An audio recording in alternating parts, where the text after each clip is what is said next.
तत्सवितुर्वरेण्यं भर्गो देवस्य धीमहि धियो यो नः प्रचोदयात्। ओं त्र्यंबकं यजामहे सुगंधिं पुष्टिवर्धनम् उर्वारुकमिबन्धनान्मृतोर्मुक्ष्यमामृतात्। ओं नमो भगवते वासुदेवाय।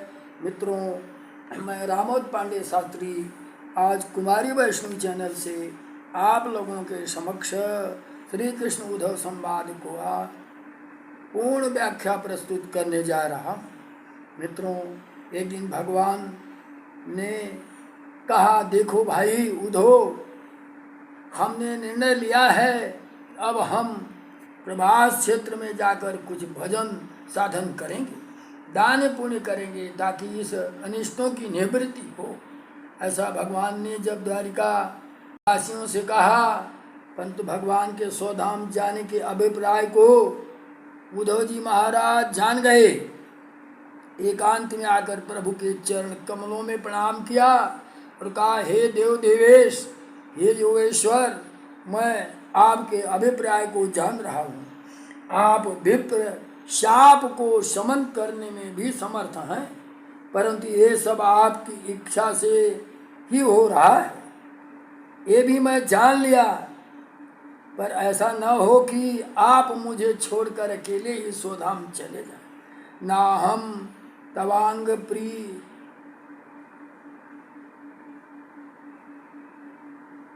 फिर से इसको जरा सुना।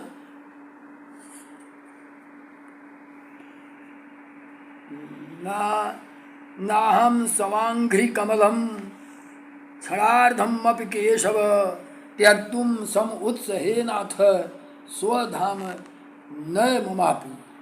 यदि आपको स्वधाम जाना ही है तो मुझे भी साथ लेकर जाइए। मैं आपके बिना एक पल भी नहीं रहूँगा। मेरा तो सारा समय आपकी सानिध्य में ही संपन्न हुआ। मेरा कुल सबसे अधिक तो मुझे विक्षोभ होगा।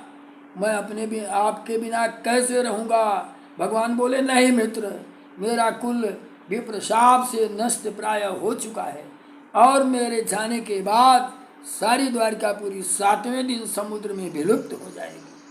मैं तुमसे यही चाहता हूँ कि तुम मेरे जाने के बाद इस धराधाम पर मत रहना, क्योंकि अधर्म में रुचि रखने वाले सभी कलयुग के प्राणी इसमें उत्पन्न हो जाएंगे।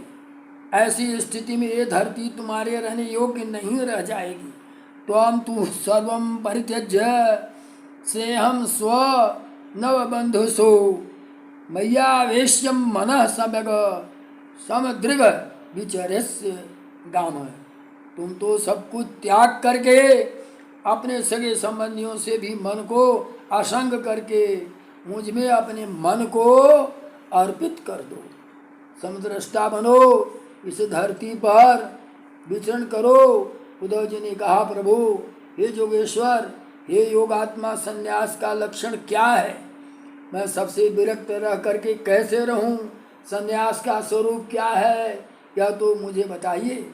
तब भगवान कहते हैं, उद्धव ध्यान से सुनो। यदि विषय में मैं तुम्हें इतिहास का एक बड़ा सुंदर उपाख्यान सुनाता हूँ। एक बार हमारे पूर्वज महाराज यदुवन में विचरण कर रहे थे। अचानक उन्होंने देखा कि एक हिष्ट पुष्ट महात्मा मार्ग में पड़ा हुआ है।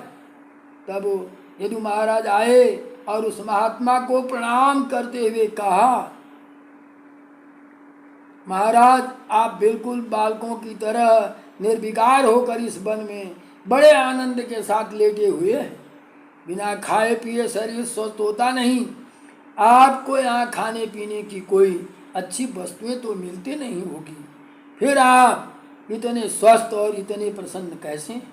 अरे, हम राजा महाराजा महलों में रहते हैं, अनेक प्रकार की उपभोग सामग्री हमारे पास है, फिर भी हम इतने प्रसन्न, स्वस्थ और इतने निश्चित भाव से नहीं जितना कि आप घंघोर जंगल के बीच में पड़े।